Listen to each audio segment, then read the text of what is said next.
Bien, bonjour. Donc nous allons attaquer ce quatrième cours en terminant ce que j'avais entamé lors du précédent sur le processus métastatique et les événements de modulation de la réponse immune au cours de cette métastase, ce processus métastatique qu'il favorise, avant d'aborder un chapitre différent qui est celui de la thérapeutique, chapitre fondé donc sur les connaissances autour de ce qui induit la réponse immunitaire au cancer, mais aussi les éléments qui la freinent, comme on les a vus. Alors terminons l'aspect des métastases. Et dans la métastase, il y a un point de départ et un point d'arrivée, évidemment. Et on a discuté jusqu'ici quelques notions liées au point de départ, à l'environnement initial, aux modifications de la tumeur, aux interactions par exemple avec les polynucléaires, mais aussi l'environnement du point où la métastase va se produire joue un rôle, et je vais vous l'évoquer à travers l'exemple de processus bien connu d'évolution des cancers de la prostate, qui sont les métastases osseuses. Il y a donc un tropisme connu des tumeurs de la prostate, des cellules des tumeurs de la prostate, pour l'os, dans ce contexte de tumeurs qui résistent à la castration chimique dont j'ai déjà parlé tout à l'heure dans un autre contexte d'évolution de cette pathologie.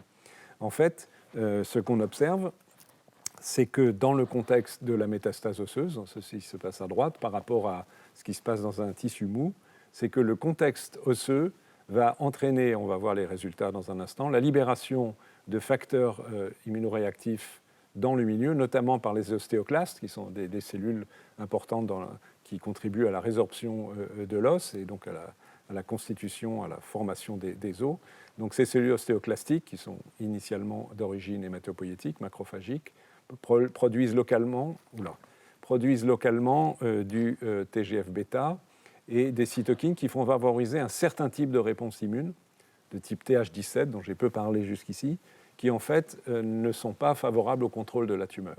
Donc autrement dit, l'os va constituer, lorsque la tumeur est présente, un environnement immunosuppresseur qui est favorable au développement de la tumeur, donc qui permet que l'on observe ces métastases osseuses. En effet, on peut montrer que dans des biopsies osseuses, donc chez des patients qui ont développé des métastases intraosseuses de cancer de la prostate, si on étudie les lymphocytes T intratumoraux et leurs caractéristiques, dans un contexte où ils n'ont pas reçu de traitement par anticorps qui favorisent la réponse immunitaire, ou un contexte où ils ont été traités par anticorps anti-CTLA4, eh bien on observe, donc pré-traitement, post-traitement, pour les cellules Th1, vous voyez, le cercle jaune, c'est avant tout traitement, eh bien, dans ces 4 cas différents, 3 fois sur 4, en tous les cas, il y a très peu de cellules Th1, donc qui sont des cellules immunoprotectrices contre le cancer, parce qu'elles produisent notamment l'interféron gamma, et que c'est un des médiateurs de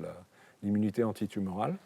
Il existe un certain degré de réponse Th17, donc ils sont de production de cytokines comme les IL-17 et l'IL-22, qui sont intéressantes dans des réponses immunes contre des agents infectieux présents au niveau des muqueuses, mais ce n'est pas du tout l'objet de ce qui se passe dans une métastase osseuse. Et puis on trouve de façon variable, mais parfois à un niveau élevé pour le 1, 2 et 3 patients, beaucoup de lymphocytes T régulateurs, donc qui sont des cellules évidemment immunosuppressives, pas favorables à la réponse immune. Et même sous traitement, par l'anticorps anti-CTLA4, donc il va essayer d'agir en réveillant les fonctions effectrices, eh bien, c'est le résultat avec le petit triangle rouge. Il n'y a pas plus de cellules Th1, il y en a même plutôt moins dans un cas. Il y a plutôt une amplification des cellules Th17, donc l'anticorps favorise la réponse Th17 et a un effet neutre, on va dire, sur les lymphocytes T régulateurs. Donc, même avec un traitement qui est censé améliorer la réponse immune contre la tumeur, il y a en fait une résistance au traitement qui se passe, parce que le milieu osseux dans lequel la métastase s'est développée favorise une différenciation des lymphocytes T en lymphocytes Th17 et en lymphocytes T régulateurs au détriment des lymphocytes T helper, et que ces populations de lymphocytes T sont, en termes de réponse immune contre une tumeur, défavorables, ne permettent pas de contrôler la tumeur. Voici des données expérimentales qui supportent cela. cette idée dans un contexte cette fois-ci expérimental, donc chez la souris, où la tumeur qui a ce nom ARR2 prébassin avec l'expression de l'oncogène MYC, dont j'ai déjà parlé à plusieurs reprises. Donc ici, c'est un modèle donc, de cancer de la prostate, où les cellules sont injectées dans l'os ou par voie sous-cutanée, donc on a les deux systèmes. Ce sont des tumeurs résistantes à la castration chimique dont j'ai déjà parlé, et on va étudier l'effet du traitement par les anticorps, dont on va reparler ensuite, qui sont les anticorps anti-CTLA4 et PD1, susceptibles de moduler la réponse immunitaire. Et ce qu'on observe, c'est qu'on a une résistance complète, comme vous pouvez le lire et le voir plus exactement, de cette tumeur à ce traitement, puisque la survie des souris, qu'elles aient reçu ou non les anticorps, est strictement la même. Toutes les souris décèdent, comme vous pouvez le voir, à peu près en 2 mois et demi après l'injection de la tumeur. Donc, pas d'effet de l'immunothérapie. Et si on observe donc, au niveau des tumeurs, quelles sont les cellules qui sont présentes, lorsqu'il s'agit de tumeurs intraosseuses, c'est l'image de gauche ici, et lorsque ce sont des tumeurs sous-cutanées, ici c'est l'image de droite. Et c'est assez flagrant de voir donc, la distribution des cellules définies par leur profil d'expression de gènes, et chaque point étant une cellule. Donc c'est une analyse unicellulaire des cellules infiltrant les tumeurs. Vous voyez que dans la tumeur intraosseuse, on trouve énormément de lymphocytes TCD4 de profil TH17, c'est-à-dire qu'elles expriment des gènes qui sont typiques, qui caractérisent cette sous-population de lymphocytes T effecteurs, et énormément en vert de cellules lymphocytes T régulateurs, aux dépens des autres populations de lymphocytes RT, CD8, NKT, TCR gamma delta et d'autres. Donc elles sont très très prédominantes, donc à l'évidence, elles ont été amplifiées dans ce contexte, puisque la même tumeur en contexte sous-cutané, certes, on y retrouve des lymphocytes T CH17, on y retrouve des lymphocytes T régulateurs, mais vous voyez que globalement, la fraction de ces cellules par rapport à l'ensemble des cellules T présentes dans la tumeur est bien moindre, et donc ceci corrobore le fait que dans l'environnement osseux, il y a un certain nombre d'événements qui favorisent le développement de ces lymphocytes T-là, et que le développement de ces lymphocytes T-là est défavorable à la réponse immune. Et ceci, on peut le montrer que cela est dû essentiellement à la production de TGF-bêta. Alors, même modèle expérimental, où on va regarder la croissance tumorale après 1 semaine, après 2 semaines, après 3 semaines, dans différentes conditions de traitement à nouveau par ces fameux anticorps qui lèvent les freins des réponses immunes en principe, mais on a vu que c'était inefficace pour ce type de tumeur, anti-CTLA4 plus anti-PD1. Mais ici, on va rajouter des traitements qui visent des protéines qui sont sécrétées par les cellules des ostéoclastes, dont je vous ai parlé tout à l'heure, on va les remontrer, ils étaient sur cette diapo-là, donc ces ostéoclastes qui vont produire le TGF-bêta et quelques autres substances. Donc c'est sur ces substances qu'on va essayer d'agir pour voir si on peut réduire la croissance tumorale en modifiant le contexte immunologique dans lequel cette tumeur se développe. Voilà. Donc, au bout d'1 semaine, il n'y a pas de croissance tumorale, quoi qu'on fasse, c'est trop tôt. Au bout de 2 semaines, qu'est-ce qu'on observe? Les souris traitées par anticorps anti-CTLA4 et PD1 ont un certain niveau de croissance tumorale. Si on bloque la cytokine qui s'appelle interleukine 6, on a la même croissance tumorale. Si on bloque une autre cytokine qui agit avec les ostéoclastes qui s'appelle le RANK ligand, on a peut-être un petit effet d'amélioration de la croissance tumorale, mais ce qui est absolument flagrant, c'est que si on neutralise le TGF-bêta, en vert ici, la croissance tumorale est pratiquement annihilée. Et c'est encore plus net après 3 semaines. Vous voyez que contrairement à la croissance tumorale, entre guillemets, contrôle, en présence uniquement des anticorps censés réveiller la réponse immunitaire, ou si on a neutralisé l'IL-6, ça ne change rien. Il y a un effet partiel de la neutralisation du RANK ligand, mais un effet extrêmement spectaculaire de la neutralisation du TGF-bêta. Donc ici, on peut schématiser les choses ainsi. Dans l'os, si des cellules tumorales sont capables d'arriver jusqu'à l'os, l'activation locale des ostéoclastes provoque la production de TGF-bêta, et aussi quelques autres cytokines, mais ce qui est pertinent, c'est le TGF-bêta. Ce TGF-bêta agit sur des lymphocytes T qui ne sont pas encore différenciés en cellules effectrices et favorise le développement ou le recrutement local, ça peut être l'un et l'autre, de cellules T H17, donc de cellules effectrices mais qui n'auront aucune action contre la tumeur, et de lymphocytes T régulateurs qui bloquent globalement la réponse immune. Et donc, même si vous ajoutez des anticorps ici qui bloquent les freins des réponses immunes, CTLA4 et PD1, on ne change rien. Par contre, si on ajoute des anticorps qui bloquent le TGF-bêta, ici. Donc ce phénomène va être réduit et de ce fait, la tumeur va régresser. Donc en fonction du contexte, dans un tissu mou, eh bien, ce phénomène n'existe pas et assez souvent, l'utilisation, comme on va le revoir en détail dans quelques minutes, l'utilisation des anticorps qui bloquent les checkpoints de réponse immune, donc ces petits anticorps-là, ont un effet favorable assez souvent et favorisent la réponse immunitaire en levant les freins. Ce n'est pas le cas dans l'os. Ce n'est pas le cas dans l'os parce que les lymphocytes qui sont présents ne sont pas des lymphocytes effecteurs d'une réponse contre les cellules tumorales à cause de la présence du TGF-bêta. Et donc, il faut ajouter la neutralisation du TGF-bêta pour obtenir un effet bénéfique. Donc, ceci démontre que l'environnement dans lequel la métastase se produit, ici l'os, joue un rôle essentiel dans la détermination de l'orientation de la réponse immunitaire. Et ce TGF-bêta explique le facteur favorisant du contexte osseux et qu'on observe des métastases de ces cancers de la prostate et d'ailleurs d'autres cancers.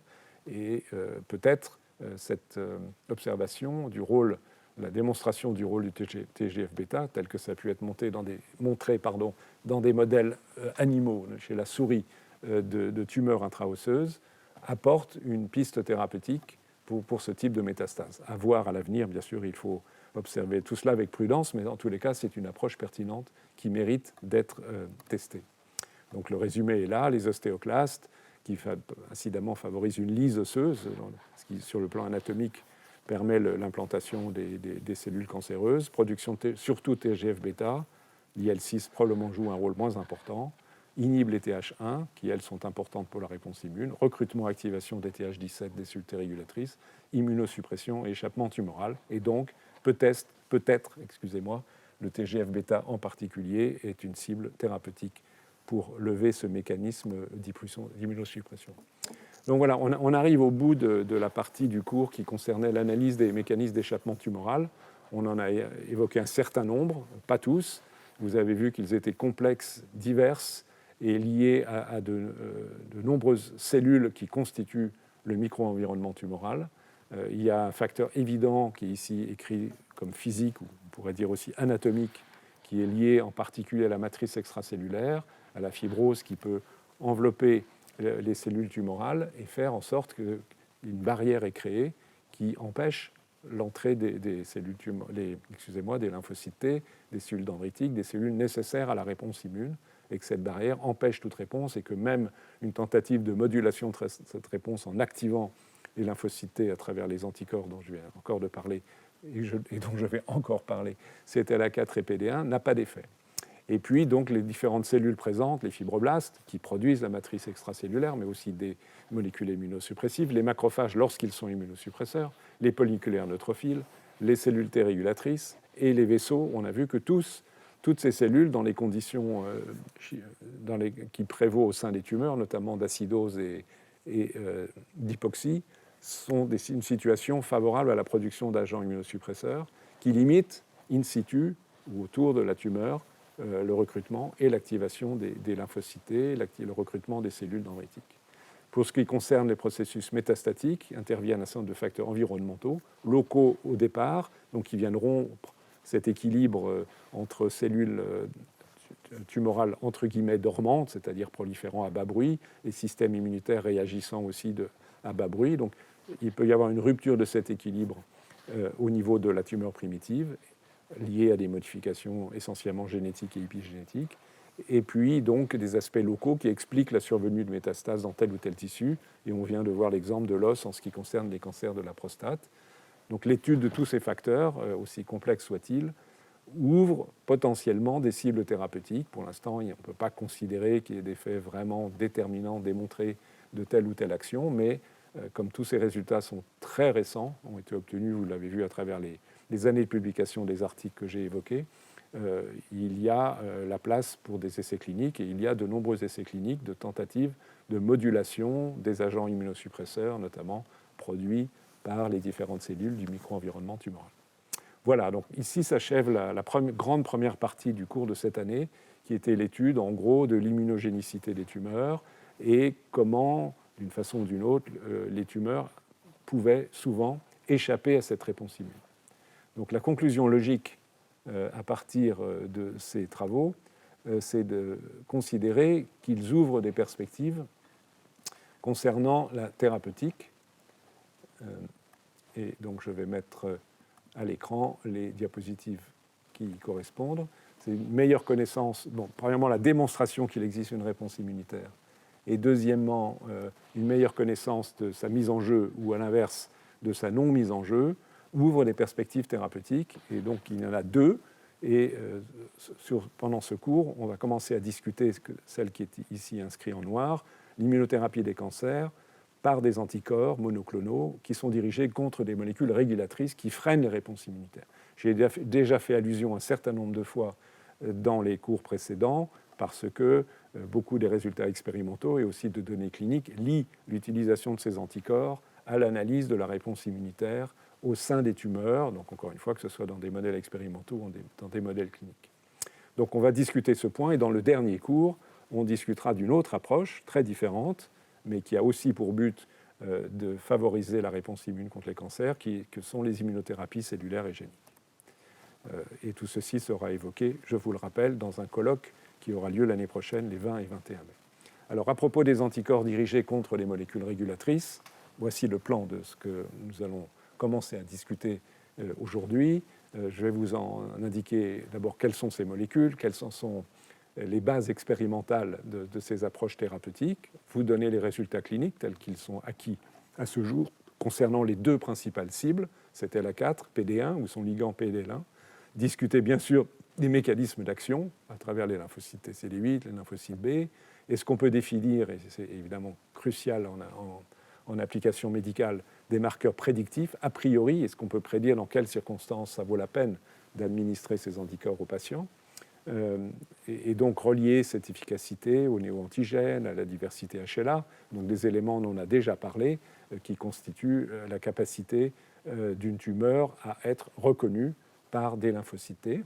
On discutera un élément assez intéressant et surprenant, mais sans doute important dans ces thérapeutiques, est le rôle du microbiote intestinal, donc des bactéries présentes dans l'intestin, où a priori le lien n'est pas évident avec l'efficacité de l'immunothérapie, mais on va voir que cela est sans doute important. On discutera des résistances au traitement et quelles sont les nouvelles pistes que l'on puisse envisager pour améliorer ces traitements à l'avenir, puisqu'on va voir qu'ils sont loin d'être parfaits, même si des résultats tangibles ont été obtenus. Alors, qu'est-ce que c'est que ces molécules régulatrices ? Ce schéma évoque toute une série d'interactions moléculaires entre, à gauche, ce qui peut être une cellule présentant un antigène, une cellule dendritique par exemple, mais aussi une cellule cible d'une réponse immune, donc typiquement une cellule cancéreuse, et à droite un lymphocyte T.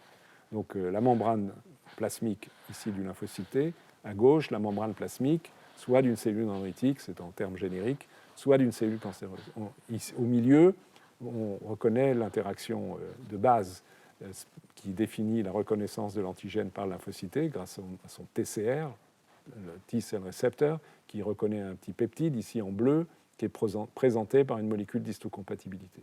Donc ça, c'est la réaction absolument centrale qui permet l'activation des lymphocytes T, ce qu'on appelle parfois le signal numéro 1, donc, qui définit le caractère spécifique de l'activation du lymphocyte T, qui va induire les fonctions effectrices, sa prolifération, etc. etc.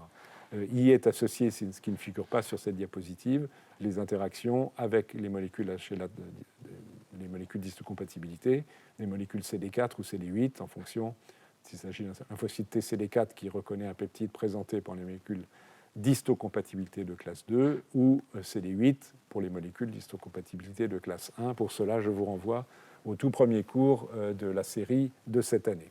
Et puis à côté, il y a toute une série de molécules, et encore plus que celles qui sont exprimées ici, indiquées ici, qui jouent un rôle dans cette interaction. Et cette interaction, elle peut être positive ou négative. Positive, ça veut dire que ces molécules vont jouer le rôle de, entre guillemets, co-récepteurs, donc vont amplifier, vont servir de boucle d'amplification de l'activation des lymphocytes T. Ce sont les interactions moléculaires qui sont marquées d'un petit cercle vert. Celle qui est la mieux connue, c'est celle-ci. On va y revenir parce qu'elle est importante pour cette LA4. Donc là, la molécule CD28 est une molécule qui est exprimée par les lymphocytes T et qui reconnaît deux ligands présents à la surface des cellules dendritiques, CD80 et CD86, Et on sait que cette interaction est essentielle et délivre un deuxième signal, si vous voulez, à côté du premier signal antigène spécifique, nécessaire à l'activation optimale des lymphocytes T. Il y a d'autres corécepteurs qui agissent également dans le même sens. Je ne vais pas entrer ici dans le détail de la discussion de chacun d'entre eux. CD27, OX40, CD137, CD-ICOS, qui, dans telle ou telle circonstance, favorisent donc l'activation des lymphocytes T, avec respectivement leur ligand. Alors, et à contrario, vous voyez un certain nombre d'interactions moléculaires qui sont définies par des cercles rouges. Ça veut dire que la conséquence de cette interaction moléculaire a pour objet et entraîne une suppression, une inhibition plus ou moins forte. Après, il y a une intégration de tous ces signaux, évidemment, au sein du lymphocyte T, mais une signalisation négative. Et alors, il y en a quelques-uns qui sont pertinents pour notre cours aujourd'hui, mais d'autres dont on discutera moins. Par exemple, l'interaction entre BTLA et HBEM, je ne vous parlerai pas aujourd'hui. Mais celles qui sont marquées de deux flèches rouges continues correspondent à des interactions moléculaires sur lesquelles on essaye d'agir pour moduler positivement une réponse immune contre un cancer. Et celles qui sont marquées ici de flèches en pointillés sont des cibles moléculaires qui sont en cours de test, mais pour lesquelles les données sont aujourd'hui nettement moins avancées. Donc un mot pour introduire le sujet concernant la première interaction ici, la molécule PD1, qui peut être exprimée dans certains états, ces fameux états d'épuisement dont je vous ai déjà parlé, par les lymphocytes T. Et cette molécule PD1 peut interagir avec deux ligands, l'un qui s'appelle PDL1, l'autre PDL2, exprimés notamment par des cellules cancéreuses. Et ce signal est un signal négatif d'inhibition de l'action des lymphocytes T.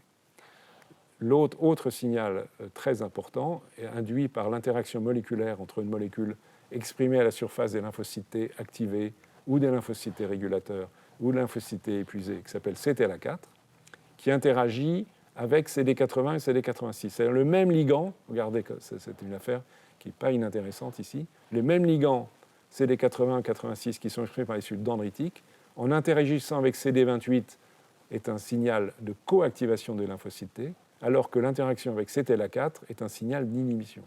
Donc CD28, son expression est constante au cours du temps. Ce qui change, donc qui va moduler la réponse immunitaire d'un lymphocyte T donné, c'est l'acquisition de l'expression de CTLA4. On va voir tout à l'heure que lorsque CTLA4 est présent, comme son affinité est plus élevée pour les ligands que ne l'est celle de CD28, eh bien, l'effet négatif prédomine. Donc, deuxième voie moléculaire de suppression sur lesquelles on essaye d'agir avec des anticorps pour augmenter une réponse immunitaire. D'autres cibles possibles, la molécule LAC3, qui peut être exprimée dans certaines situations, à nouveau plutôt d'épuisement, entre guillemets, épuisement des lymphocytes T, est une molécule qui interagit avec les molécules d'histocompatibilité de classe 2 et transmet un signal d'inhibition aux lymphocytes T. Ou encore la molécule TIM3, ici représentée, qui interagit avec une molécule qui s'appelle galactine 9, et d'ailleurs avec d'autres molécules aussi, qui induisent des signaux immunosuppresseurs. Et donc, comme je l'ai déjà dit, on en discutera un tout petit peu plus tard, brièvement, ce sont d'autres cibles potentielles d'action pour lever une inhibition, puisqu'on peut considérer, vu du côté des lymphocytes T, que la molécule PD1, la molécule CTLA4, la molécule LAC3 ou la molécule TIM3 sont des freins à la réponse immunitaire. Si on appuie sur la pédale, évidemment de façon imagée, à travers l'interaction avec les ligands présents soit sur les cellules dendritiques, soit sur les cellules cancéreuses, la réponse immune est inhibée.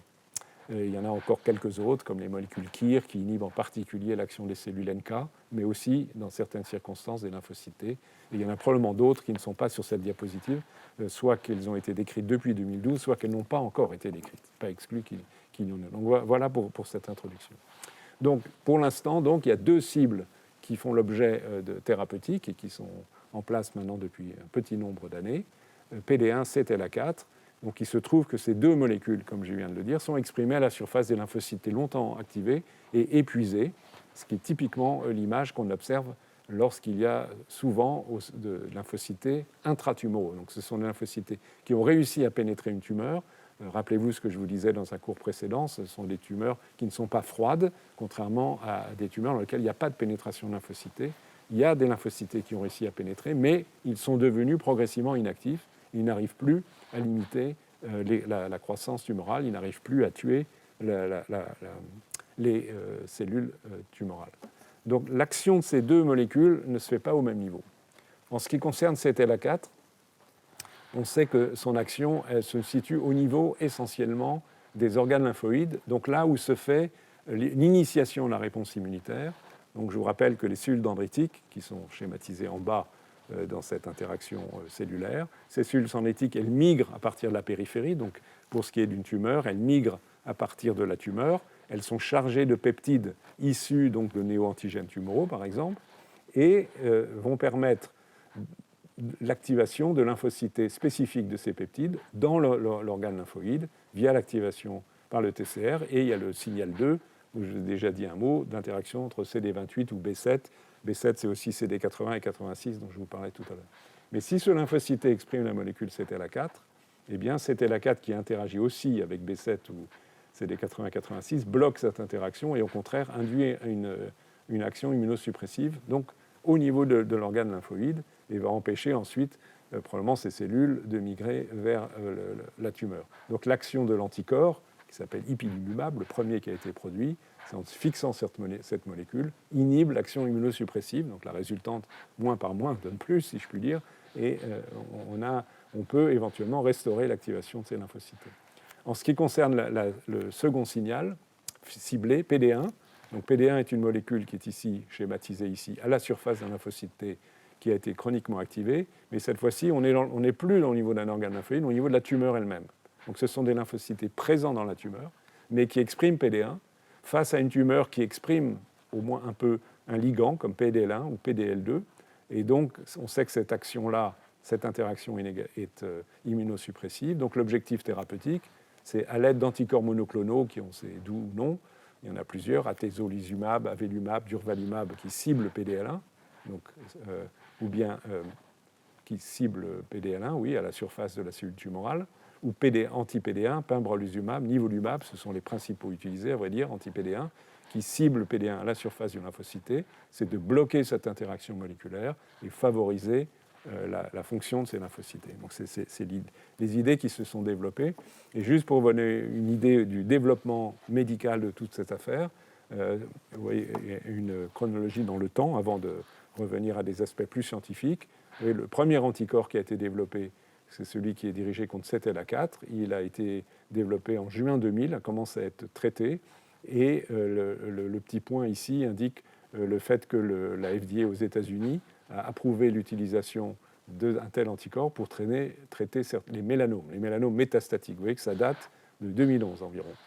Et ensuite, il y a eu pour les anticorps anti-PD1 toutes sortes d'essais cliniques et l'approbation d'utilisation thérapeutique pour le mélanome à nouveau pour 7 anticorps anti-PD1 en 2015 environ, pour certaines formes de cancer du poumon, pour la maladie de Hodgkin, etc. Et d'autres anticorps, anti-PD1 ou PDL1, qui peu ou prou font la même chose, ont obtenu donc une autorisation de mise sur le marché. Ce sont devenus des médicaments qui sont utilisés et que ces autorisations se sont multipliées entre 2015 et 2018. Donc il y a un certain nombre de tumeurs, pas toutes, loin de là, on va le revoir, mais pour lesquelles ces anticorps ont une action thérapeutique favorable. Donc ce développement s'est produit en l'espace, sur le plan médical, d'une dizaine d'années, même si le premier anticorps avait déjà été généré en l'an 2000. Donc ça, c'est le tableau général de ce développement clinique. Vous voyez, les premiers malades traités, c'est à juin 2000 pour l'anti-CTLA4. Enfin, les développements sont surtout depuis 2006. Et les premiers malades traités avec un anticorps anti-PD1, ça se passe entre 2006 et 2007 environ. Donc ça, un peu plus de 10 ans aujourd'hui. Donc c'est relativement récent, mais quand même un recul de 10-15 ans qui permet d'avoir une idée de l'action et des limites de ces approches thérapeutiques. À noter que parmi les approches thérapeutiques, l'une qui n'est pas inintéressante, c'est de combiner les deux approches. Ici, ces patients, pour les mélanomes, on a montré, on va le voir tout à l'heure, une efficacité de combiner un anticorps qui bloque CTLA4 avec un anticorps qui bloque PD1, donc d'administrer simultanément les deux anticorps, donc d'agir au niveau des organes lymphoïdes, CTLA4, au niveau de la tumeur, PD1, pour favoriser la réponse immune. Si on commence par une synthèse de ce qui a été obtenu, avant d'entrer dans des détails, et notamment dans le schéma qui a permis d'aboutir à ces développements, les principaux résultats, les meilleurs résultats concernent les 4 tumeurs qui sont ici, la maladie de Hodgkin, qui est une forme de lymphome, des mélanomes métastatiques, les tumeurs de Merkel, et encore des tumeurs particulières qui surviennent chez les sujets qui ont des mutations dans les gènes de réparation de l'ADN. Vous vous souvenez peut-être qu'au cours, je pense, du premier cours ou deuxième cours, j'ai oublié, de cette année, je vous ai montré que ces rares patients qui avaient une maladie génétique qui favorise le cancer parce qu'ils ont des défauts de réparation de l'ADN, donc ils ont plus de cancers, beaucoup plus de cancers que la population générale, mais des cancers en fait qui sont beaucoup plus sensibles au traitement par les anticorps parce que en fait, comme ils ont beaucoup de mutations qui surviennent dans leurs cellules tumorales, ces cellules sont immunoréactives et donc les réponses immunes sont plus fortes et on peut les potentialiser par ces anticorps. Donc ce qui est clairement quelque chose qui a été observé. Donc vous avez ici des taux de réponse. Un taux de réponse, ça ne veut pas dire guérison, ça veut dire qu'il y a une amélioration, une régression partielle, plus ou moins importante, de la masse tumorale. Donc il peut atteindre un très grand nombre de cas, 87% pour la maladie de Hodgkin, 70% pour les mélanomes, 56% en tumeur de Merkel, et 53% pour donc, ces différentes tumeurs qui surviennent chez ces sujets qui ont les mutations germinales de réparation de l'ADN, et donc en utilisant différents anticorps, là je n'entre pas dans les détails. Donc ça, ce sont les meilleures réponses pour 4 types de cancers. Ensuite, il y a les résultats intermédiaires pour... je fais des bêtises, excusez-moi. D'autres types de mélanomes, 35 à 40% de réponse. Un certain type de cancer du poumon, 20% de réponse. Ce n'est pas énorme, mais évidemment, ceci est à comparer aux situations où ces malades ne reçoivent pas ces traitements. Et dans certains cas, comme les mélanomes métastatiques, par exemple, il n'y a pas d'espoir de survie au-delà de 5 ans sans l'utilisation de ces anticorps. Des cancers de tête et cou, gastro-œsophagien, la vessie, du rein, du foie. Vous voyez que le taux de réponse est faible, entre 15 et 40%, mais ce n'est pas zéro. Et supérieur à zéro est un bénéfice dans des situations de tumeurs métastatiques à mauvais pronostic. Mais on va revoir ça dans plus de détails. Mais ce qui ressort immédiatement de ce tableau, c'est que des résultats ont été obtenus, et éventuellement mieux qu'une simple réponse comme indiqué ici. Donc c'est une étape franchie de l'immunothérapie, mais on en voit immédiatement les limites. D'une part parce que, comme vous le voyez très clairement, le taux de réponse est très variable et n'est pas toujours très élevé. Et puis, il y a beaucoup de tumeurs dont le nom n'apparaît pas sur ce tableau, tout simplement parce que, dans ce contexte, les anticorps n'ont aucun bénéfice. Donc c'est une approche significative qui aujourd'hui permet de sauver des vies, on va le revoir, mais qui a encore beaucoup de limites. Alors revenons au mécanisme de base dans un contexte d'introduction et comment on en est arrivé là. Donc je vous rappelle à nouveau ce que l'on sait de ces anticorps.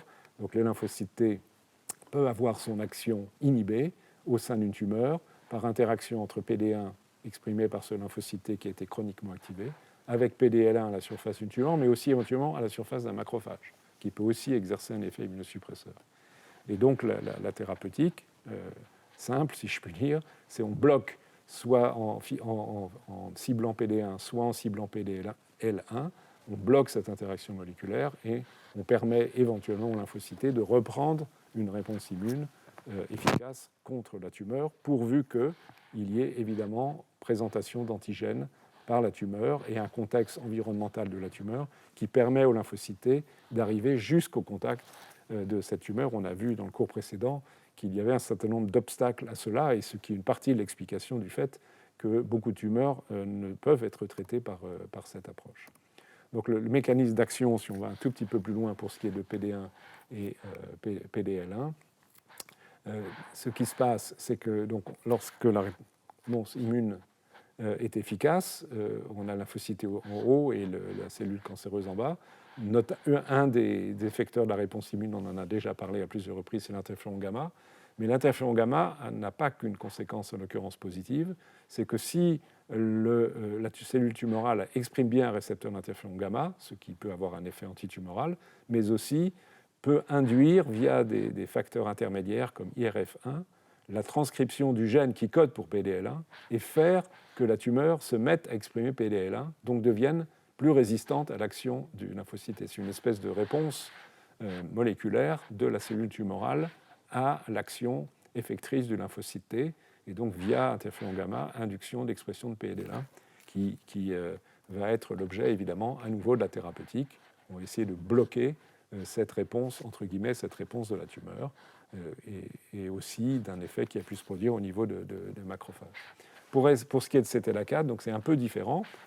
Donc je vous rappelle que ça se passe plutôt, cette fois-ci, au niveau de l'organe lymphoïde et non pas au niveau de la tumeur. Donc dans l'initiation de la réponse immune, évidemment, comme toujours, le lymphocyte est situé ici en haut et la cellule présentant l'antigène APC, donc cellule dendritique en bas, donc peptide présenté par une molécule d'histocompatibilité, et signal d'activation CD28 avec ces ligands que sont CD80 et 86, ces molécules ici en bleu. Si CTLA4 est exprimé, ce qui est le cas d'une cellule qui est activée déjà depuis quelque temps, CTLA4 n'est pas constitutif à l'expression, à la membrane, excusez-moi, n'est pas exprimé de façon constitutive à la membrane d'un lymphocyte T, mais à partir du moment où CTLA4 est exprimé, cette interaction prédomine parce que l'affinité de cette interaction, CTLA4, CD80 ou 86, est très supérieure à celle-là, donc l'effet négatif l'emporte sur l'effet positif. Et donc, ceci, de façon active, induction d'un signal inhibiteur et perte d'un signal activateur, fait qu'il y a immunosuppression, donc immunosuppression que l'on va essayer de lever avec des anticorps. Donc, ce qui est montré ici, avec un peu plus de détails, vous avez ici, et qui intègre aussi les lymphocytes T régulateurs, qui jouent un rôle important dans cette affaire pour CTLA4, cellules présentant l'antigène, molécules d'histocompatibilité, peptides antigéniques, B71, B7-2, c'est les mêmes noms que CD80, CD86, cellules T initiales, naïves, qui n'expriment pas CTLA4, mais qui expriment CD28 et le TCR. Au début, précocement après activation, donc il y a engagement du lymphocyte T sur la cellule présentant l'antigène parce qu'il y a la reconnaissance du bon peptide, et il y a aussi l'engagement qui n'est pas montré là, de CD28 avec B71, B7-2, CD80, 86. Plus tard, au bout d'un certain temps, la notion de temps ici n'est pas complètement précise, au moins quelques jours, le lymphocyte T activé va se mettre à exprimer CTLA4, est ici, et donc CTLA4 interagit avec B71, B7-2 et inhibe, ce petit signal, inhibe l'activation des lymphocytes T. Okay. Donc si on ajoute des anticorps dans ce contexte, on inhibe cette interaction et potentiellement, cela va permettre au lymphocyte T d'exercer sa fonction effectrice. Mais il y a un deuxième effet possible qui concerne les lymphocytes T régulateurs. Donc, comme vous le savez, ces cellules qui régulent de façon très précise beaucoup de réponses immunitaires. Les cellules T régulatrices, parmi d'autres molécules qu'elles expriment à leur surface, il y a CTLA4, donc qui est constitutivement exprimé, qui ne nécessite pas une préactivation. Donc, dans le contexte où ces lymphocytes T régulateurs peuvent être amenés à entrer en contact avec un lymphocyte T, donc ça peut être dans un organe lymphoïde, mais là, éventuellement aussi à distance et pourquoi pas au niveau tumoral, ces lymphocytes T régulateurs, qui peuvent être spécifiquement mis en jeu par la reconnaissance d'antigènes, exercent leur effet inhibiteur, et en particulier via CTLA4 et d'autres molécules. Mais si donc interviennent des anticorps qui neutralisent CTLA4, l'effet des cellules T régulatrices est inhibé, et elles peuvent même en mourir parce qu'elles perdent des signaux de survie. Et donc on a ici un deuxième mécanisme d'action d'anticorps anti-CTLA4. D'une part, restaurer l'action effectrice de lymphocyte T effecteur, et d'autre part, bloquer et voire induire la disparition de cellules T régulatrices. Les deux phénomènes coexistent sans qu'on sache précisément l'importance relative de chacun d'entre eux, mais probablement, très probablement, ces deux mécanismes de neutralisation sont mis en jeu dans l'action des anticorps anti-CTLA4. Alors, je viens de vous faire une espèce de résumé introductif de tout ce que je vais développer maintenant de façon plus détaillée sur l'action de ces anticorps, en commençant par le début, si je puis dire, c'est-à-dire quelles ont été les bases expérimentales qui ont conduit à développer l'utilisation thérapeutique des anticorps anti-CTLA4, anticorps anti-PD1 et PD-L1. Tout est parti en fait d'analyse. Une fois que ces gènes avaient été clonés, incidemment, CTLA4 est un gène qui a été cloné par un chercheur français, fameux immunologiste de Marseille, qui s'appelle Pierre Goldstein. C'est lui qui a identifié cette molécule, mais il n'en a pas suivi malheureusement, vous allez voir pourquoi, malheureusement la suite de l'étude des fonctions qui se sont avérées importantes. Donc d'autres chercheurs et en particulier M. Allison aux États-Unis, ont essayé de comprendre la fonction de cette molécule, qu'ils savaient être présent à la membrane des lymphocytes régulateurs et à la membrane des lymphocytes activés, en inactivant la présence de CTLA4 chez la souris. Donc une souris qui naît et qui n'a pas d'expression de CTLA4, de cette molécule frein immunorégulatrice, développe une pathologie immune extrêmement sévère, avec très rapidement, dès les premiers jours de vie, une infiltration de tous les organes par des lymphocytes T, le cœur ici, dans cette image en A, à des grossissements différents, le pancréas, avec une destruction du pancréas. Donc en fait, il y a une infiltration par des lymphocytes T et des lymphocytes B de tous les organes, en particulier du cœur et du pancréas, qui détruisent ces tissus. Donc ces lymphocytes, non seulement ils infiltrent, mais ils ont une action immune, ils sont réactifs, et probablement de façon auto-immune, et ils entraînent le décès extrêmement rapide de ces souris. Donc ceci montre que chez la souris, en tous les cas, cette molécule joue un rôle très important dans la physiologie de la réponse immunitaire, en freinant celle-ci et en évitant des réponses excessives qui sont évidemment pathologiques. Il existe même chez l'homme, dans des circonstances exceptionnelles, des déficits génétiques de CTLA4 qui sont en règle de déficit partiel, où seulement un allèle est muté. Vous avez à droite de cette diapositive, de façon verticale, c'est la structure du gène qui code pour CTLA4, qui a 4 exons, peu importe, la région intracytoplasmique, la région transmembranaire, la région extracellulaire. Et vous avez ici, dans différentes familles de malades, des mutations qui modifient le gène qui code pour CTLA4 et qui fait qu'un des deux allèles ne fonctionne plus. Et dans ces circonstances, on observe que ces patients n'ont pas une maladie aussi sévère que celle que je viens de vous décrire chez la souris, mais présentent des infiltrations de lymphocytes T et parfois de lymphocytes B dans les poumons. Vous voyez les images ici, dans cette image de scanner pulmonaire, au niveau du cerveau, avec aussi au niveau de l'intestin, la présence d'un grand nombre de lymphocytes T CD3, ici en très très grande quantité. Ici, c'est l'infiltration d'un rein, dans une biopsie d'un rein. Tout ce qui est marron, ce sont des lymphocytes T qui ne devraient pas être présents. Donc on retrouve de façon moins sévère que ce que je vous ai décrit tout à l'heure chez la souris, mais une immunopathologie avec une activation, une infiltration lymphocytaire T et B de différents tissus lorsqu'il y a un déficit partiel en CTLA4, donc qui démontre que cette molécule est également importante chez l'homme et qu'à nouveau, elle joue un rôle physiologique majeur dans le contrôle des réponses immunitaires. Et donc, si le contrôle est excessif, dans le cas d'une tumeur, en freinant la réponse immune. Quid de PD1 maintenant, avec le même raisonnement? Alors ça, c'est les travaux d'un chercheur japonais, l'équipe de M. Honjo. L'approche a été la même. Ils ont cloné le gène qui code pour la molécule PD1. Ils se sont aperçus que la molécule était présente à la surface de lymphocytes T activés. Et ils se sont dit à quoi ça sert cette molécule. Et donc la façon la plus simple de regarder à quoi sert une molécule, c'est d'inactiver l'expression chez la souris et de regarder les conséquences. Et les conséquences, c'est qu'à nouveau, il y a une maladie, donc une immunopathologie qui est observée chez ces souris, mais une immunopathologie qui est beaucoup moins sévère que celle qui est induite par le déficit en CTLA4, puisqu'il y a certes une maladie rénale, voici l'histologie d'un rein contrôle avec un glomérule et les tubules. Et bien, dans le contexte de déficit en PD1, il y a un infiltrat lymphocytaire qu'on retrouve dans le glomérule, mais sans qu'il y ait une destruction complète de ces glomérules. Les reins ne sont pas détruits. On retrouve aussi une atteinte au niveau des articulations, avec un infiltrat lymphocytaire en petit e et petit f sous la synoviale, donc il y a une inflammation des articulations. Donc ces souris qui n'expriment pas PD1, elles ont une arthrite qui ressemble à ce qu'on observe dans le lupus, elles ont une glomérulonéphrite, donc une atteinte des glomérules rénaux, mais elles ne meurent pas et elles n'ont pas cet infiltrat massif de lymphocytes T et B tel que l'on observe dans le déficit en CTLA4.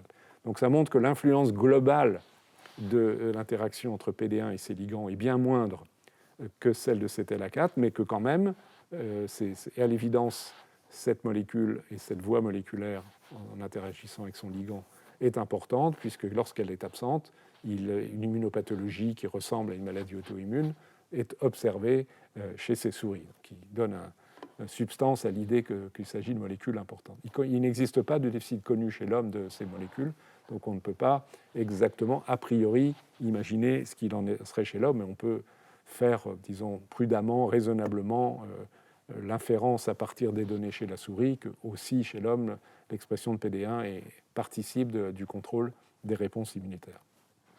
Alors ça, c'était les notions de base sur PD1 et CTLA4.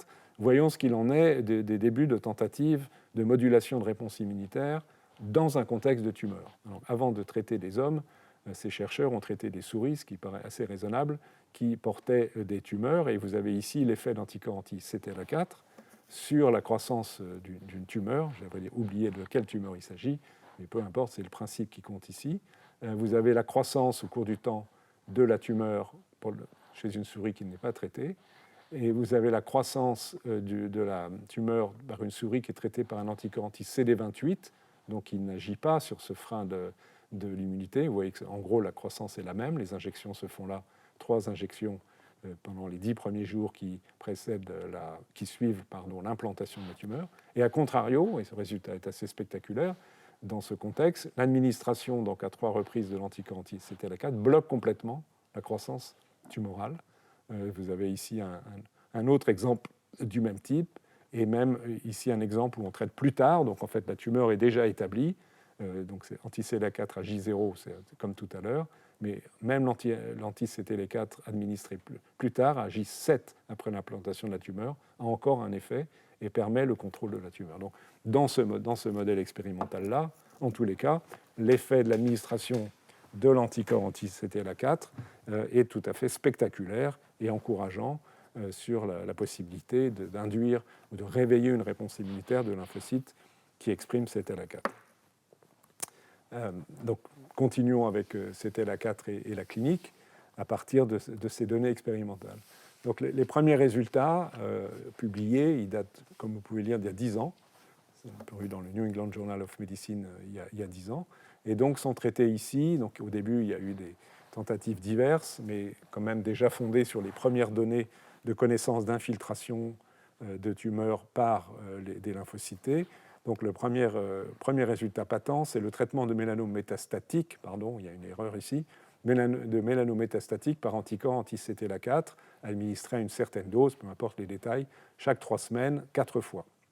Et donc il faut savoir, et c'est montré par le groupe contrôle ici, c'est que un patient atteint d'un mélanome métastatique a une probabilité de survie extrêmement faible. Vous pouvez voir que atteint à 4 ans, pratiquement, il n'y a presque plus aucun malade en vie. À 5 ans, c'est 0. Donc c'est une situation à pronostic extrêmement défavorable, malgré la chimiothérapie, malgré la chirurgie telle qu'elle peut être proposée pour ces malades. Donc le premier résultat observé, il peut paraître pas comme spectaculaire, mais quand même, on observe que des malades qui ont reçu cet anticorps anti-CTLA4 plus un autre traitement, mais les 2 courbes sont similaires, donc ça, ce n'est pas en soi très intéressant. Il y a une petite fraction des patients en vie, entre 15 et 20 %. On va dire que ce n'est pas énorme, mais c'est significatif. Et surtout, au coin, il y a un plateau, ce qui suggère que là, il y a peut-être des malades guéris, en tous les cas, qui vont avoir une longue survie grâce à ce traitement. Donc ce résultat, on peut considérer qu'il n'est pas extraordinaire, mais il est quand même très important, puisque pour des patients pour lesquels il n'y avait aucune chance d'obtenir un contrôle de leur maladie, grâce à l'administration de l'anticorps anti-CTLA4, ipilimumab, eh bien, pour quelques-uns d'entre eux, un résultat a été obtenu. Donc on peut conclure que c'est un effet significatif, indiscutable, même s'il est modeste. Et on y reviendra tout à l'heure, malheureusement, le traitement par ces anticorps a des effets secondaires qui peuvent être assez sévères, j'y reviendrai. Et donc, il y a évidemment une des difficultés à l'emploi de ces anticorps. Efficacité et toxicité, vous avez ici l'exemple de métastases pulmonaires et cérébrales chez un malade. Avant traitement, voici la tumeur métastatique ici, plusieurs images d'infiltrat ici, la métastase intracérébrale que l'on voit ici. Et il se trouve dans ce cas-là, évidemment, qui est particulièrement spectaculaire. Il y a une disparition, j'ai oublié combien de temps, quelques mois après, il n'y a plus de tumeur visible ici. Ces images-là aussi, ce petit nodule-là n'est plus visible, et le nodule intracérébral a également disparu. Donc c'est un résultat vraiment spectaculaire. Encore une fois, il n'est pas toujours aussi spectaculaire. Donc, comme je l'ai dit tout à l'heure aussi, malheureusement, cette thérapeutique est associée à une certaine toxicité, et en fait, qui n'est pas une surprise énorme. C'est-à-dire qu'en fait, comme on lève un frein des réponses immunes, certes, on lève le frein contre les réponses immunes dirigées contre la tumeur, mais aussi éventuellement d'autres cellules T qui sont impliquées dans des réponses auto-immunes ou inflammatoires. Et donc, on peut observer, ce sont des biopsies chez des patients, des atteintes cutanées, des atteintes digestives, notamment digestives, avec des colites et donc des diarrhées, ou des hépatites. Donc c'est évidemment une difficulté de gérer chez ces patients cette toxicité qui ne doit pas être trop élevée. J'y reviendrai. Alors les choses ont ensuite avancé et d'autres travaux cliniques, par exemple ici ceux de Caroline Robert qui travaille à l'Institut Gustave Roussy à Villejuif en France, qui sont une des pionnières de l'utilisation de ces anticorps anti-CTLA4. Donc à nouveau, traitement de mélanome métastatique, même maladie, une nouvelle cohorte donc, qui confirme les résultats précédents. C'est des doses un petit peu différentes, des résultats un tout petit peu meilleurs, sans que ça soit extraordinairement meilleur, mais un tout petit peu meilleur obtenu, mais toujours malheureusement au prix d'effets secondaires assez importants. Alors, il y en a certains, évidemment, il y a la chimiothérapie seule, ce qui est la courbe en bleu de résultats défavorables, plus défavorables en tous les cas, et aussi accompagné d'effets secondaires, mais on retrouve malheureusement cette problématique, un certain succès, mais aussi une toxicité de ces traitements. Donc voilà l'essentiel pour CTLA4. Vous allez voir qu'il y a plus de développement, mais je n'ai pas tout montré pour CTLA4, notamment les effets pour la maladie de Hodgkin, le lymphome de Hodgkin, mais je vais vous montrer d'autres résultats, cette fois-ci donc correspondant au ciblage des molécules PD1, PDL1, et puis aussi des combinaisons lorsqu'on cherche à cibler à la fois PD1 et CTLA4, puisqu'on a vu que c'était deux cibles dont les mécanismes d'action sont différents, et même les lieux d'action principaux sont différents. Je vous le rappelle, CTLA4 au niveau des organes lymphoïdes secondaires, donc plutôt à l'initiation de la réponse immune, et PD1 au niveau de la tumeur elle-même, ou des interactions des lymphocytes avec les macrophages.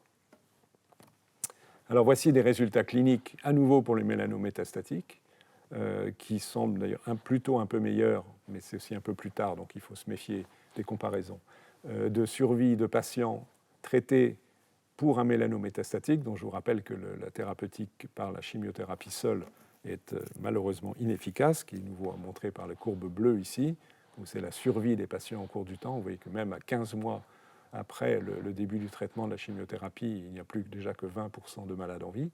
Et dans cet essai clinique, les malades donc, qui ont été tirés au sort, ces essais ont été faits selon les règles de l'art, la façon dont on doit réaliser les évaluations de nouvelles thérapeutiques, que ce soit dans le domaine du cancer ou dans un autre domaine.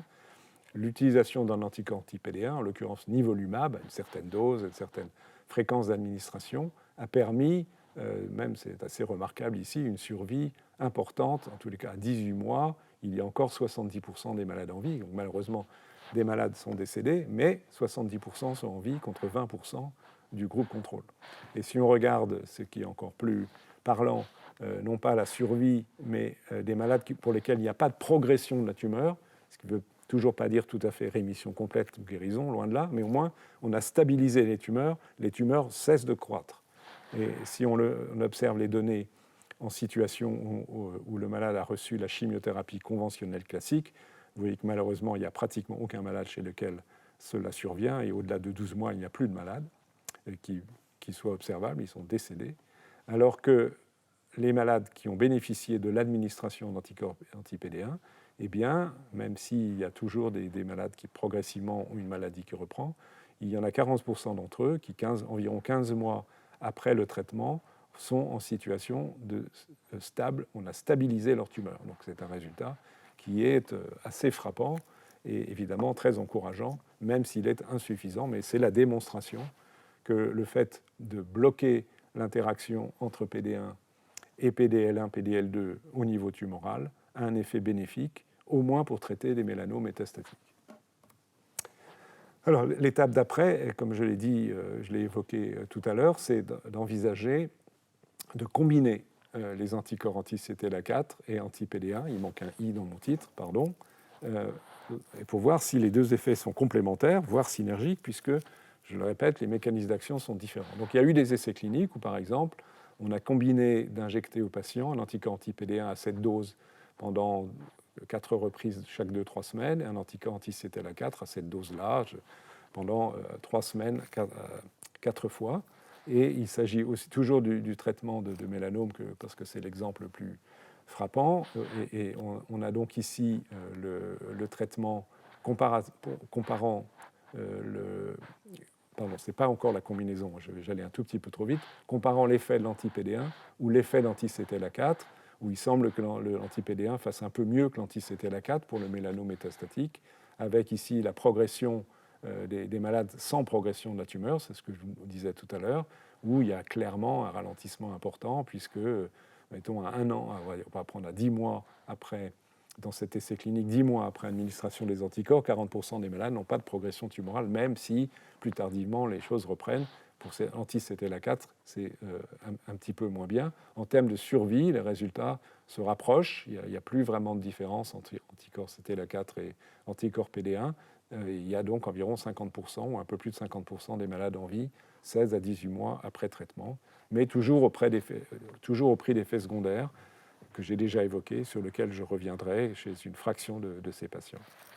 Donc là, pardon, ce n'était pas la combinaison, j'étais allé un tout petit peu trop vite, je me suis fait tromper par mon titre, c'est la comparaison dans une même population de tumeurs, mélanome métastatique, des effets de l'anti-PD1 et de l'anti-CTLA4, avec un bénéfice qui semble un peu supérieur pour l'anti-PD1, mais encore on pourrait discuter des modalités d'administration, des doses, enfin il y a beaucoup de paramètres supplémentaires qui pourraient être discutés. Donc maintenant, j'arrive à la combinaison, c'est ça que je voulais évoquer tout à l'heure, mais il est logique de passer d'abord par la phase de traitement simple par l'anti-PD1, anti-CTLA4. Donc maintenant ici, on a 3 combinaisons qu'on va comparer. Des patients qui reçoivent la combinaison d'anti-PD1 et CTLA4, vu que ce n'est pas tout à fait les mêmes doses que dans l'étude précédente, chaque 3 semaines, 4 fois.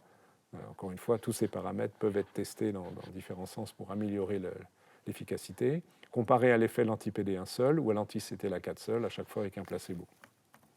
Et ce que l'on observe en termes de survie ici et de survie sans progression de la tumeur, toujours les mêmes paramètres d'évaluation, vous voyez que la combinaison des deux semble faire un peu mieux. Alors, c'est significatif, mais pas spectaculaire. Mais il semble que les patients qui aient reçu à la fois l'anticorps anti-PD1 et l'anti-CTLA4 ont une survie globale donc à 5 ans. Donc là, on a un recul beaucoup plus long donc par rapport aux études préalables. Un peu plus de la moitié d'entre eux sont en vie au bout de 5 ans, 44% de ceux qui ont reçu un anticorps anti-PD1 et 26% de ceux qui ont reçu uniquement l'anticorps anti-CTLA4. Et à nouveau, le paramètre le plus important, le plus significatif, qui est le pourcentage de malades en vie et sans progression tumorale. Il semble aussi y avoir un petit bénéfice d'utiliser les deux anticorps, dans la mesure où le CTLA4 seul a un effet modeste, seulement 8% à 5 ans de malades en vie sans progression tumorale. PD1, anti-PD1 seul, 29%, combinaison des deux, 36%. Donc il y a un petit effet additif, sans être spectaculaire, mais quand même, qui incite à traiter ces patients par la double stratégie immunostimulatrice en bloquant les deux freins, CTLA4 et PD1.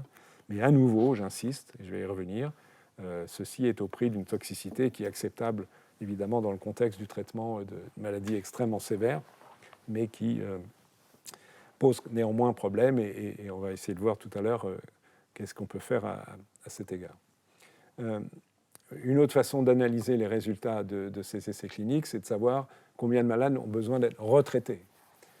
Et on s'aperçoit, on peut analyser ici, c'est la même étude, que dans le groupe de patients qui ont reçu à la fois l'anticorps anti-PD1 et l'anticorps anti-CTLA4, eh bien, le temps moyen pendant lesquels les malades n'ont pas eu besoin d'autres traitements, autrement dit, ils vont bien, leur maladie ne progresse pas, c'est 18 mois. Donc là, on a un effet spectaculaire de la combinaison comparé à l'utilisation seule de l'anti-PD1, nivolumab, ou de l'anti-CTLA4, ipilimumab, où ce temps est seulement de 2 mois, ce qui est assez modeste, même si il y a des grands écarts, il y a des patients chez lesquels il a été possible de ne pas les retraiter pendant 60 mois. Mais en moyenne, vous voyez que la différence est absolument considérable, et la force statistique de ces résultats est élevée parce que le nombre de malades traités, vous voyez, plus de 200 dans chaque bras, est vraiment importante. Et une autre façon d'analyser la même chose, donc ici, c'est les patients en vie et qui ont nécessité ou non d'autres traitements, donc en combinant les deux anticorps, l'anti-PD1, anti-CTLA4. Vous voyez que dans le cas de la combinaison, dans des malades en vie à 5 ans après le traitement, donc c'est un résultat qui commence à être appréciable, 74% d'entre eux n'ont pas eu besoin d'autres traitements, no treatment. Et à l'inverse, 26% ont été retraités. Dans le cadre des traitements seuls, par anti-PD1 ou anti-CTLA4, c'est moindre, c'est moins bon, ça correspond aussi à ces données. Donc toutes ces manières d'analyser les résultats concourent vers l'idée, même si ce n'est pas absolument spectaculaire, que la combinaison des deux stratégies qui ciblent deux points différents d'immunosuppression des lymphocytes T est bénéfique. Cette combinaison est bénéfique. Alors maintenant, autre exemple, pour l'instant je n'ai parlé à peu près que du mélanome métastatique, donc il y a quand même quelques autres indications, heureusement, de cette immunothérapie. C'est ici ce qu'on appelle les cancers du poumon non à petites cellules, c'est une des catégories de cancers du poumon qui sont favorisés par le tabac.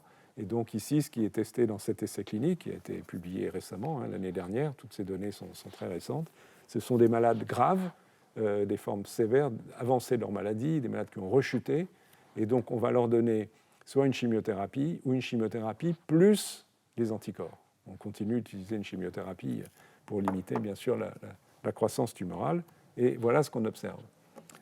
Vous avez donc les deux courbes, ici c'est la survie totale des malades, donc l'effet est moins spectaculaire que pour le mélanome métastatique, mais quand même, pour les patients qui n'ont reçu qu'une chimiothérapie, 45 mois, 42 mois de recul, donc 3 ans et demi environ, vous voyez que, si on prend le chiffre 2 ans, il y a 30% des malades en vie à 2 ans par chimiothérapie seule. Les malades qui ont bénéficié en plus de la combinaison d'anticorps anti-PD1 et CTLA4 ont un meilleur résultat sans qu'il soit infiniment supérieur, mais enfin on passe de 30 à 40%, on gagne 10% de malades gagnés, et si on regarde un peu plus tard, l'écart est même un peu plus élevé, donc il y a une différence significative, mais on voit aussi les limites de cette approche, où on a un gain par cette immunothérapie de réponse immune permettant de contrôler les tumeurs, mais ce n'est pas un gain décisif chez tous les malades, loin de là. Les échecs restent nombreux, et on en discutera tout à l'heure. Ici, on essaye d'évaluer le résultat en fonction de l'expression dans la tumeur du ligand de PD1, PDL1. Est-ce que si on trouve le ligand, est-ce que c'est un facteur prédictif? On commence à s'intéresser à cette question, qui définit l'efficacité de la thérapeutique. Intuitivement, on aurait envie de penser que si on trouve le ligand de PDL1 exprimé par la tumeur, on a plus de chances que le traitement qui bloque l'interaction de lymphocytes avec cette tumeur soit efficace. Dans le cas présent de ce travail-là, la réponse est non, mais on verra, il y a des résultats un peu contradictoires sur cette notion. Tout dépend en fait du seuil de détection, probablement d'expression de cette tumeur. Donc vous avez ici en haut la survie des patients chez lesquels on trouve une expression de on trouve une expression de PDL1, donc le ligand de PL1, à au moins plus de 1% des cellules tumorales. Donc c'est a priori pas beaucoup, mais on les trouve un peu. Et voilà le résultat. Donc on a la courbe verte, 40% de malades en vie à 2 ans. Ce n'est pas très différent, c'est exactement la même qu'ici. Et si on regarde maintenant l'effet du traitement chez des patients qui n'avaient pas d'expression du tout détectée de PDL1, 40%. Donc aucune différence. Donc dans ce modèle-là, de ce type de cancer, avec la technique utilisée pour évaluer l'expression de PDL1 à la surface des cellules tumorales, on ne voit pas d'effet, ce qui est a priori un peu surprenant, mais c'est le résultat objectif. Et donc ceci est montré à nouveau ici, où on essaie de regarder, mais après on verra des résultats un peu différents, l'efficacité du traitement en termes de survie des malades en fonction du niveau d'expression de PDL1, enfin du taux d'expression de PDL1, enfin de la fraction de cellules exprimant PDL1. Donc il n'y a pas de différence vraiment qui soit significative entre les patients chez lesquels les tumeurs expriment pratiquement pas de PDL1. Et ici, il en est de même par un autre type d'analyse. Et là, on a essayé de savoir, ce qui est aussi un résultat un peu surprenant, on va voir des résultats contradictoires tout à l'heure, est-ce que le traitement est d'autant plus efficace si on trouve beaucoup de mutations dans les tumeurs. Puisqu'a priori, plus il y a de mutations, on l'a vu dans les cours précédents, plus il y a de mutations, plus il y a de chances qu'il y ait de néo-antigènes, plus il y a de chances qu'il y ait de réponse T. Donc il y a plus de chances qu'il y ait de réponse T qui soit réveillée par le traitement. Ça n'a pas l'air si flagrant que cela. En tous les cas, si on met la barre à 10 mutations par mégabase d'ADN, donc pour 1 million de paires de bases. Et ces résultats-là, donc, en termes de non-effet apparent d'expression de PDL1, sont comparables avec ceux, en tous les cas, de survie en termes de traitement des mélanomes, on l'a vu, mais aussi de cancer du rein. Alors, si on reprend les résultats cliniques, je vous ai déjà montré cette diapositive. Je ne vous ai pas montré tous les effets. Donc ici, c'est de façon un peu plus détaillée. Les effets de nos anticorps anti-PD1, je ne vous ai pas montré les effets dans la maladie de Hodgkin, mais ils sont assez bons. 87% de réponse. Les mélanomes, on a vu, on a discuté des cancers du poumon. Il y a aussi quelques effets donc minoritaires, mais non nuls, dans le traitement d'autres tumeurs, donc ils sont potentiellement intéressants. Alors il y a la problématique de la toxicité, que j'ai évoquée à plusieurs reprises. Lorsqu'on administre ces anticorps, on observe des effets qui sont schématisés et indiqués sur ce diagramme, cette photo plus exactement, qui peuvent être des uvéites, c'est une inflammation de la chambre antérieure de l'œil, une mucosite, une bouche sèche par une atteinte des glandes salivaires, des atteintes cutanées, un vitiligo, la disparition de la pigmentation de la peau, des atteintes du cœur, myocardite, pancréatite, colite, aussi des maladies neurologiques, enfin beaucoup d'hépatites, etc. Beaucoup d'atteintes possibles, la thyroïde, qui est, on va le voir, assez fréquemment concernés. Donc beaucoup de pathologies possibles qui sont essentiellement des maladies auto-immunes et inflammatoires, qui sont déclenchées en fait par le fait qu'on dérégule les réponses immunitaires dans leur globalité, et donc on peut révéler des pathologies auto-immunes qui étaient jusque-là latentes et qui sont la source de ces ennuis. Donc les fréquences, vous pouvez les lire, c'est de l'ordre de 20% des malades traités par anticorps anti-PD1, 30% des malades traités par anticorps anti-CTLA4, et malheureusement, il y a addition des effets, puisque là aussi, de la même façon qu'il y a addition des effets en termes d'efficacité, il y a addition des effets en termes de toxicité. Tout le monde n'est pas touché, c'est clair, il y a des patients qui n'ont pas du tout de ces effets. Pourquoi? Est-ce que c'est lié au fond génétique des patients, à leur histoire immunologique antérieure? On ne sait pas, à la flore microbienne, on le verra d'une autre façon tout à l'heure. Tout ceci sont des hypothèses pour lesquelles on ne sait pas exactement ce qu'il en est. Ce qu'on peut dire, c'est que pour l'anticorps anti-CTLA4, les problématiques principales, c'est une colite inflammatoire, donc inflammation du gros intestin, et atteinte de l'hypophyse, de la glande endocrine hypophyse. Vous allez voir pourquoi dans une seconde.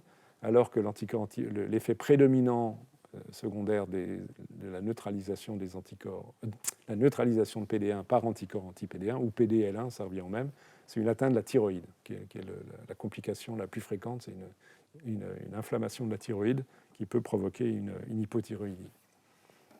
Donc les mécanismes, il y en a 4 schématiquement qui peuvent être discutés. Si on part ici, on va partir en haut à droite. Dans l'exemple d'anti-PD1 en particulier, il est probable qu'on favorise une augmentation de production d'auto-anticorps qui reconnaissent la thyroïde et donc qui attaquent la thyroïde et provoquent la thyroïdite. C'est l'hypothèse, c'est que c'est là qu'il se passe. Dans l'histoire de l'hypophyse, c'était la 4, là c'est une situation un peu particulière. Il se trouve qu'il y a des cellules de l'hypophyse, qui est une petite glande qui est située à la base du cerveau ici. Il y a des cellules au niveau de l'hypophyse qui expriment la molécule CTLA4. Alors évidemment, lorsqu'on injecte des anticorps, on cible directement cette molécule à la surface des cellules hypophysaires et il est possible que ceci déclenche une inflammation, voire une destruction des cellules hypophysaires et donc l'atteinte inflammatoire de l'hypophyse et éventuellement une insuffisance endocrinienne. Donc c'est entre guillemets un dégât collatéral du traitement par une cible qui n'est pas celle qui est voulue, qui sont les lymphocytes T antitumoraux, mais des cellules de l'hypophyse. Le troisième mécanisme d'action, probablement dans le contexte essentiellement du traitement par anti-CTLA4, c'est d'amplifier donc évidemment l'activation de lymphocytes T effecteurs présents dans le côlon, avec une production massive de cytokines qui en résulte et qui provoque la colite. Et enfin, et d'une manière assez générale, on peut penser que lorsqu'on lève ces freins, eh bien, on augmente la réactivité des lymphocytes T à l'égard d'antigènes qui sont présents, partagés entre la tumeur et des tissus sains, parce qu'il y a une surexpression de certains antigènes dans les tumeurs qui sont aussi exprimées dans des tissus sains, et donc on favorise indirectement une réponse immune aussi contre les tissus sains à partir des cellules T qui ont été activées contre la tumeur, et ça pourrait être le cas en particulier des atteintes cardiaques qui ont été observées dans quelques cas. Donc c'est une autre forme de dégât collatéral, mais malheureusement difficile à enrayer. Et par exemple, indépendamment du cœur, le vitiligo, même si c'est une complication moins sévère, donc c'est une attaque des mélanocytes, et on peut penser que l'activation de lymphocytes qui reconnaissent des mélanomes, donc des antigènes associés aux mélanocytes malins, soit qui sont surexprimés dans ces mélanomes, mais qui sont présents sur les mélanocytes, font que ces lymphocytes suractivés grâce à ces anticorps vont aussi détruire les mélanocytes non malins et donc provoquer un vitiligo, une perte de pigmentation de la peau. Donc ce mécanisme-là est évidemment aussi concevable et est problématique. On peut essayer de le limiter, mais il y a une balance délicate entre préserver autant que faire se peut l'efficacité de la réponse immune dirigée contre les cellules cancéreuses, le mélanome par exemple, et éviter ou limiter l'importance des lésions induites au niveau de tissu sain.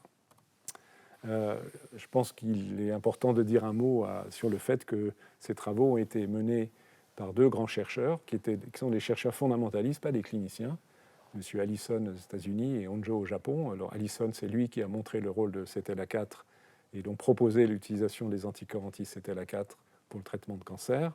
Et Honjo, il a fait de même pour PD1 et ses travaux, donc ils sont vraiment pionniers dans le domaine de l'immunothérapie des cancers. C'est la première fois que, de façon indiscutable, on a montré, même si on l'a vu encore avec des limites, qu'une manipulation du système immunitaire avait un effet bénéfique et permettait de faire survivre, peut-être guérir dans quelques cas, des malades atteints de cancer. Et cela a valu à ces deux chercheurs d'obtenir le prix Nobel il y a maintenant 2 ans, en 2018.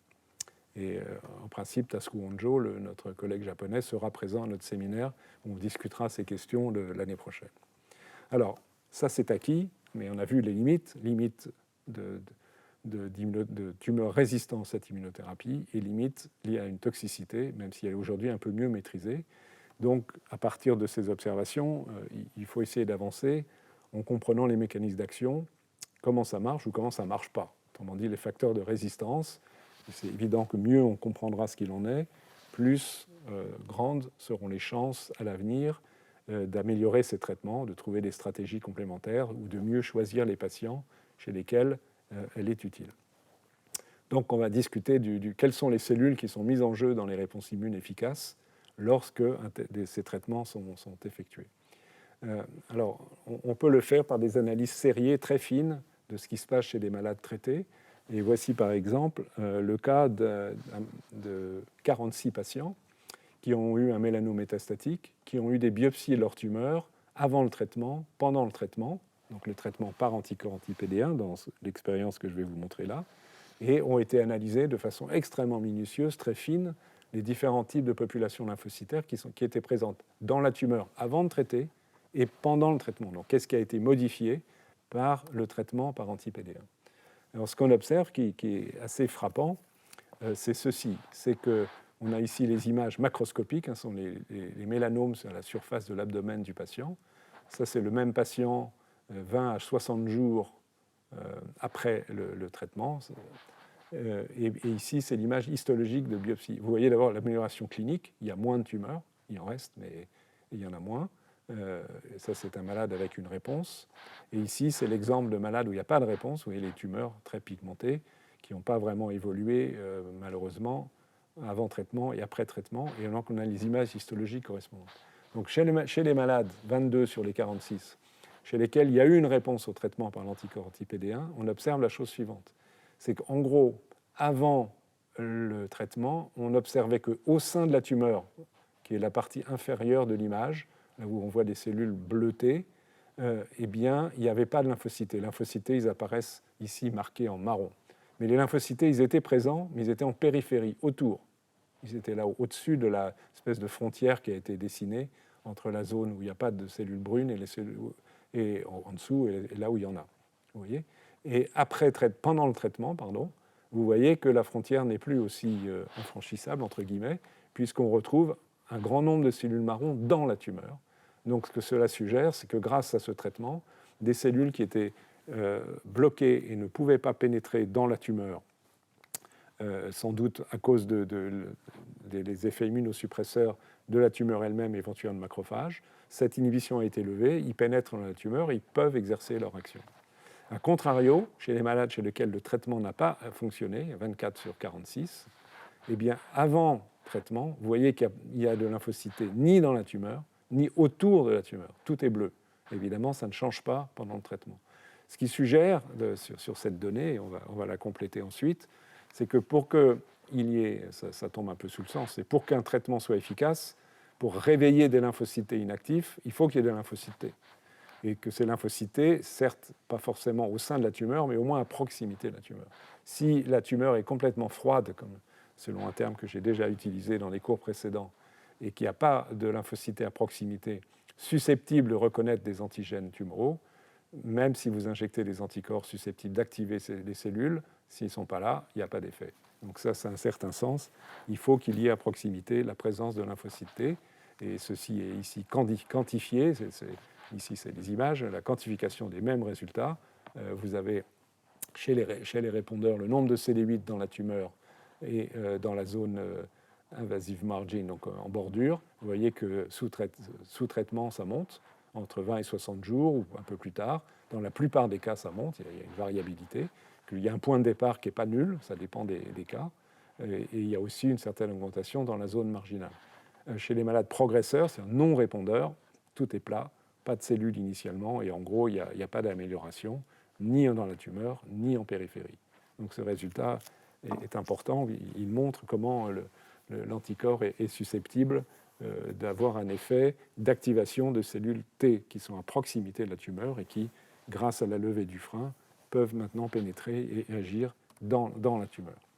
Donc la conclusion évidente de ces données est que la réponse est fonction de la présence de lymphocytes T CD8 en marge de la tumeur, avant le traitement, au moins dans le cas de la tumeur qui est étudiée ici, c'est-à-dire le mélanome métastatique. Si on va un tout petit peu plus loin, ce qu'on observe aussi, c'est que, toujours dans cette étude, si on observe les lymphocytes T qui sont présents en périphérie, dans la invasive margin, la marge de la tumeur, et dans la tumeur elle-même, si on les marque non seulement pour CD8, mais aussi en rouge par un marqueur qui s'appelle Ki67, qui identifie les cellules en train de proliférer, eh bien on s'aperçoit que beaucoup des cellules, surtout dans la zone intratumorale, sont rouges. Oui, celle-ci, celle-là, celle-là, celle-ci, etc., etc. Donc autrement dit, ce que l'anticorps induit, c'est la pénétration, mais non seulement la pénétration, aussi l'expansion de ces cellules qui sont capables de se diviser, qui sont en situation de réponse immune active. Elles se divisent et elles sont certainement cytotoxiques et sont capables de tuer les cellules tumorales. Donc c'est une migration, activation. Ces deux phénomènes sont induits par l'inhibition de l'interaction entre PD1 et PDL1 au niveau de la tumeur du mélanome. Alors ici, dans ces expériences-là, on va trouver un résultat qui est en légère contradiction avec ce que je vous ai montré tout à l'heure, mais c'est comme ça pour les cancers du poumon. C'est la corrélation entre la présence de lymphocytes CD8 en marche, ça je vous l'ai déjà dit, l'expression de PD1 par les lymphocytes T, mais aussi, ça c'est la contradiction avec un autre modèle, ça montre la complexité de ces analyses, l'expression de PDL1 par la tumeur. Donc ça c'est le résultat plutôt attendu. Le résultat précédent était une surprise, mais une surprise qu'on ne peut pas éliminer. Donc voici les données. Si on regarde, pour ce qui est des CD8, donc la présence de CD8 en marge de la tumeur avant traitement chez les malades qui ont répondu versus ceux qui n'ont pas répondu, c'est ce que je vous ai déjà dit, vous voyez qu'il y a beaucoup plus de CD8. Mais si on regarde PD1, donc les malades qui répondent ont des lymphocytes qui expriment PD1, donc qui sont plutôt plus épuisés, mais les autres ont peu de lymphocytes, il faut dire. Et donc ce sont des lymphocytes présents, mais peu actifs. Et au niveau de cette fois-ci de la tumeur, là, il y a une petite, ce n'est pas spectaculaire, mais il y a une petite expression de PDL1 dans les tumeurs des malades qui vont répondre au traitement. Donc, qui laisse penser qu'effectivement, il y a cette interaction entre PD1 et PDL1 peut avoir lieu et que l'inhibition de cette interaction a un effet bénéfique. Pour CD4, il ne se passe rien. Ça, j'ai dit une bêtise, c'est dans la tumeur, mais les résultats sont les mêmes dans les marges de la tumeur. Plus de CD8, évidemment, chez les malades répondeurs, plus d'expression de PD1, c'est exactement la même chose, un peu plus d'expression de PDL1 pour les probablement sur des macrophages en l'occurrence. Et donc, il y a une corrélation, je répète, attendue entre expression de PD1 par les cellules qui sont en gros inhibées, ne fonctionnent pas, mais dont la fonction va être restaurée par la neutralisation de la molécule PD1, dans un contexte où la tumeur a tendance à exprimer un peu PD-L1. Mais vous avez vu tout à l'heure que les données pouvaient être différentes pour le cancer du poumon. En fait, elles ne sont peut-être pas si différentes que ça. Ça dépend peut-être du niveau d'expression. Peut-être qu'il suffit d'une très faible expression de PD-L1 qui n'est pas détectée par l'utilisation des anticorps utilisés dans certaines de ces données. Et donc, le seuil de sensibilité soit insuffisant et qui pourrait rendre compte de ces résultats apparemment discordants. Mais bon, qui sont quand même relativement secondaires. Donc ici, on peut conclure, dans ce modèle, cette situation de mélanome métastatique, qu'on a bien le réveil, entre guillemets, de lymphocytes PD1 épuisés, donc, qui par ailleurs ont d'autres marqueurs, dont je vous rappelle l'existence d'autres molécules membranaires associées à l'immunosuppression, comme type 3, LAC3, et aussi toute une série de molécules exprimées par ces cellules. Ils ont un programme de réponse immune non efficace, et on avait vu dans les cours précédents que pendant un certain temps encore, ce programme était réversible. Et donc, c'est ce qui se passe lorsqu'on neutralise la fonction de PD1, c'est-à-dire qu'on neutralise son interaction avec PDL1 à la surface des cellules tumorales. Donc, ce réveil, il permet au sein de la tumeur à l'interaction avec les antigènes tumoraux, avec le TCR, l'interaction CD28 avec ses ligands qui est activatrice, et le blocage de l'interaction PD1, PDL1. Et donc, dans le contexte de la tumeur, petit à petit, les lymphocytes peuvent pénétrer. Elles sont aussi activées par les cellules dendritiques et tuer un grand nombre de cellules cibles. Ça, c'est une vision simplifiée de probablement ce qui se passe au sein de la tumeur une fois le traitement mis en jeu. Donc, ceci est schématisé à nouveau, anti-PD1, remise en jeu de circuits activateurs, expansion. On a vu tout à l'heure le marquage qui indique qu'il y a une prolifération cellulaire, production d'interféron gamma qui va agir sur les cellules dendritiques, favoriser la présentation d'antigènes, favoriser la production de chémokines qui recrutent plus de lymphocytes T, ce qui peut expliquer qu'il y a aussi un accroissement de lymphocytes T aussi en périphérie. Donc il y a un cercle vertueux qui se met en place, qui permet donc, in fine, la cytotoxicité, la destruction de cellules tumorales par un plus grand nombre de lymphocytes T qui ont été recrutés en plus de ceux qui étaient présents. Donc plus grand nombre par expansion et par recrutement de lymphocytes T provenant d'organes lymphoïdes. Si on va un tout petit peu plus loin dans la caractérisation des cellules T qui sont mises en jeu et qui vont être responsables d'une réponse immune efficace, on s'aperçoit que ce n'est pas n'importe quel lymphocyte T CD8, puisqu'on parle surtout ici de lymphocyte T CD8, ce sont les cellules T CD8 qui expriment le facteur de transcription qui s'appelle TCF1, donc il fait partie du programme de différenciation de ces cellules. Et ce qui est une notion importante, c'est que ces cellules T qui vont, entre guillemets, se réveiller, ont des propriétés proches de cellules souches. C'est-à-dire qu'elles sont capables d'une prolifération très importante et se différencier en cellules effectrices. Et que les populations de cellules T CD8 qui n'expriment pas cette molécule TCF1 n'ont pas ces caractéristiques, ne sont pas capables de s'expandre de façon importante, ne sont pas capables de se différencier aussi bien en cellules effectrices, et donc leur rôle antitumoral, par réponse immune antitumorale, est bien moindre. C'est schématisé ici ainsi. Vous avez des cellules naïves TCF1 positives qui s'activent. Par exemple, CD44, c'est un marqueur d'activation au niveau d'un organe lymphoïde. Donc, n'est pas représenté ici la cellule dendritique qui vient activer, présenter les antigènes à la cellule T naïve. Cette cellule T naïve s'active et au bout d'un moment, au niveau de la tumeur, va exprimer PD1 et ce programme de relatif épuisement. Donc à ce stade-là, il y a deux possibilités. Soit ces cellules perdent, on pourrait dire dans le contexte de l'épuisement, la molécule TCF1, de la même façon qu'ils acquièrent aussi encore plus de molécules immunosuppressives. Et ces cellules-là, si je puis dire, sont perdues pour la bataille.